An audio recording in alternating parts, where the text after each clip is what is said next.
സദൃശ്യവാക്യങ്ങൾ അധ്യായം 24. ദുഷ്ടന്മാരോട് അസൂയപ്പെടരുത്, അവരോട് കൂടെ ഇരിപ്പാൻ ആഗ്രഹിക്കുകയുമരുത്.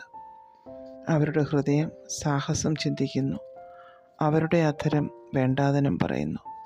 ജ്ഞാനം കൊണ്ട് ഭവനം പണിയുന്നു, വിവേകം കൊണ്ട് അത് സ്ഥിരമായി വരുന്നു.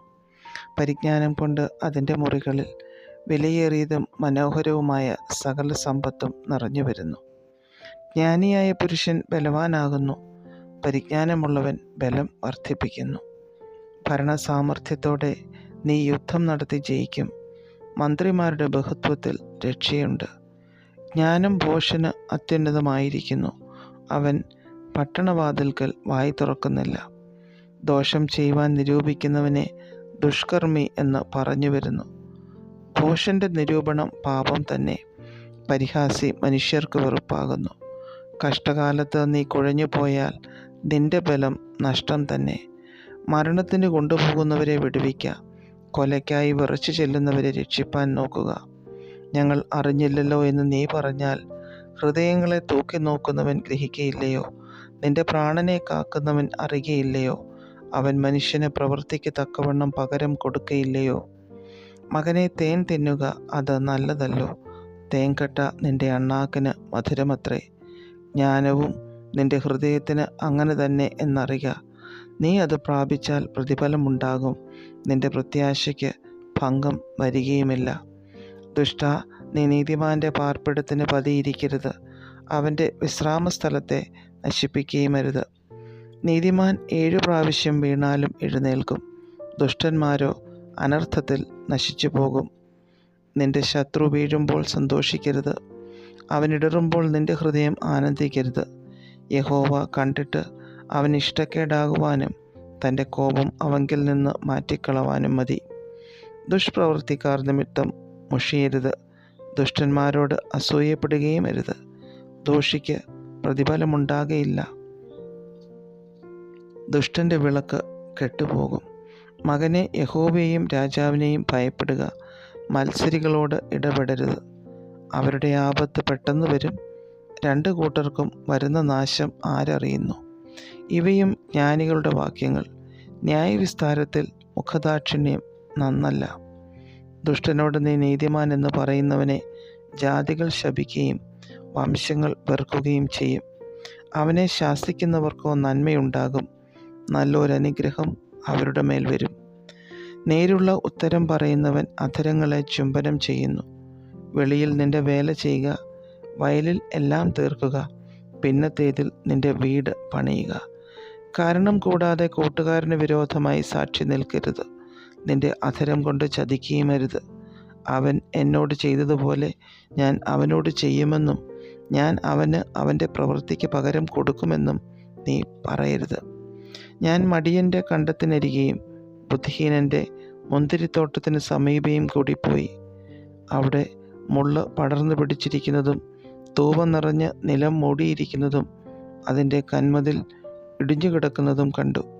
ഞാൻ അത് നോക്കി വിചാരിക്കുകയും അത് കണ്ട് ഉപദേശം പ്രാപിക്കുകയും ചെയ്തു.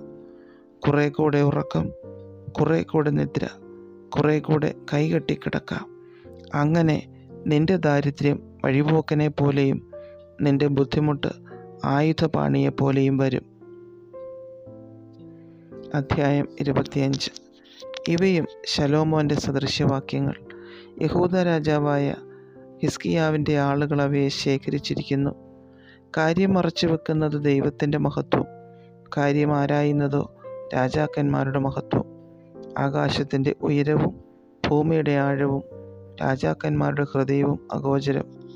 വെള്ളിയിൽ നിന്ന് കീടം നീക്കിക്കളഞ്ഞാൽ തട്ടാന് ഒരു ഉരുപ്പടി കിട്ടും. രാജസന്നിധിയിൽ നിന്ന് ദുഷ്ടനെ നീക്കിക്കളഞ്ഞാൽ അവൻ്റെ സിംഹാസനം നീതിയാൽ സ്ഥിരപ്പെടും. രാജസന്നിധിയിൽ വമ്പ് കാണിക്കരുത്, മഹാന്മാരുടെ സ്ഥാനത്ത് നിൽക്കുകയും അരുത്. നീ കണ്ടിരുന്ന പ്രഭുവിൻ്റെ മുൻപിൽ നിനക്ക് താഴ്ച ഭവിക്കുന്നതിനേക്കാൾ ഇവിടെ കയറി വരിക എന്ന് നിന്നോട് പറയുന്നത് നല്ലത്. ബന്ധപ്പെട്ട് വ്യവഹാരത്തിന് പുറപ്പെടരുത്, അല്ലെങ്കിൽ ഒടുക്കം കൂട്ടുകാരൻ നിന്നെ ലജ്ജിപ്പിച്ചാൽ നീ എന്തു ചെയ്യും? നിന്റെ വഴക്ക് കൂട്ടുകാരനുമായി പറഞ്ഞു തീർക്കുക, എന്നാൽ മറ്റൊരുത്തൻ്റെ രഹസ്യം വെളിപ്പെടുത്തരുത്. കേൾക്കുന്നവൻ നിന്നെ നിന്ദിപ്പാനും നിനക്ക് തീരാത്ത അപമാനം വരുവാനും ഇടവരരുത്. തക്ക സമയത്ത് പറഞ്ഞ വാക്ക് വെള്ളിത്താലത്തിൽ പൊന്നാരങ്ങ പോലെ. കേട്ടനുസരിക്കുന്ന കാതിന് ജ്ഞാനിയായ ഒരു ശാസകൻ പൊൻകടുക്കനും തങ്കം കൊണ്ടുള്ള ആഭരണവുമാകുന്നു. വിശ്വസ്തനായ ദൂതൻ തന്നെ അയക്കുന്നവർക്ക് കൊയ്ത്തുകാലത്ത് ഹിമത്തിൻ്റെ തണുപ്പ് പോലെ അവൻ യജമാനന്മാരുടെ ഉള്ളം തണുപ്പിക്കുന്നു. ദാനങ്ങളെ ചൊല്ലി വെറുതെ പ്രശംസിക്കുന്നവൻ മഴയില്ലാത്ത മേഘവും കാറ്റും പോലെയാകുന്നു. ദീർഘക്ഷാന്തി കൊണ്ട് ന്യായാധിപന് സമ്മതം വരുന്നു. മൃദുവായുള്ള നാവ് അസ്ഥിയെ നുറുക്കുന്നു. നിനക്ക് തേൻ കിട്ടിയാൽ വേണ്ടുന്നതേ ഭുജിക്കാവൂ, അധികം നിറഞ്ഞിട്ട് ഛർദ്ദിപ്പാൻ ഇടവരരുത്. കൂട്ടുകാരൻ നിന്നെ കൊണ്ട് മടുത്ത് നിന്നെ വെറുക്കാതെ ഇരിക്കേണ്ടതിന് അവൻ്റെ വീട്ടിൽ കൂടെ കൂടെ ചെല്ലരുത്. കൂട്ടുകാരന് വിരോധമായി കള്ളസാക്ഷ്യം പറയുന്ന മനുഷ്യൻ മുട്ടികയും വാളും കൂർത്ത അമ്പുമാകുന്നു. കഷ്ടകാലത്ത് വിശ്വാസപാതകനെ ആശ്രയിക്കുന്നത് മുറിഞ്ഞ പല്ലും ഉളുക്കിയ കാലും പോലെ ആകുന്നു. വിഷാദമുള്ള ഹൃദയത്തിന് പാട്ടുപാടുന്നവൻ ശീതകാലത്ത് വസ്ത്രം കളയുന്നത് പോലെയും യവക്ഷാരത്തിന്മേൽ ചൊറുക്ക പകരുന്നത് പോലെയുമാകുന്നു. ശത്രുവിന് വിശക്കുന്നുവെങ്കിൽ അവന് തിന്മാൻ കൊടുക്ക, ദാഹിക്കുന്നുവെങ്കിൽ കുടിപ്പാൻ കൊടുക്ക. അങ്ങനെ നീ അവൻ്റെ തലമേൽ തീക്കനൽ കുന്നിക്കും. യഹോവ നിനക്ക് പ്രതിഫലം നൽകുകയും ചെയ്യും. വടതിക്കാറ്റ് മഴ കൊണ്ടുവരുന്നു. ഏഷണിവാക്ക് കോപഭാവത്തെ ജനിപ്പിക്കുന്നു. ശണ്ഠ കൂടുന്ന സ്ത്രീയോടുകൂടെ പൊതുവീട്ടിൽ പാർക്കുന്നതിനേക്കാൾ മേൽപ്പുരയുടെ ഒരു കോണിൽ പാർക്കുന്നത് നല്ലത്. ദാഹമുള്ളവന് തണ്ണീർ കിട്ടുന്നതും ദൂരദേശത്തു നിന്ന് നല്ല വർത്തമാനം വരുന്നതും ഒരുപോലെ. ദുഷ്ടൻ്റെ മുമ്പിൽ കുലുങ്ങിപ്പോയ നീതിമാൻ കലങ്ങിയ കിണറ്റിനും മലിനമായ ഉറവിനും സമം. തേൻ ഏറെ കുടിക്കുന്നത് നന്നല്ല, പ്രയാസമുള്ളത് ആരായുന്നതോ മഹത്വം. ആത്മസംയമം ഇല്ലാത്ത പുരുഷൻ മതിൽ ഇല്ലാതെ ഇടിഞ്ഞുകിടക്കുന്ന പട്ടണം പോലെയാകുന്നു. അധ്യായം 26. വേനൽക്കാലത്ത് ഹിമവും കൊയ്ത്തുകാലത്ത് മഴയും എന്ന പോലെ ഭോഷന് ബഹുമാനം പൊരുത്തമല്ല. കുരുകിൽ പാറിപ്പോകുന്നതും മെയ്വൽ പക്ഷി പറന്നു പോകുന്നതും പോലെ കാരണം കൂടാതെ ശാപം പറ്റുകയില്ല.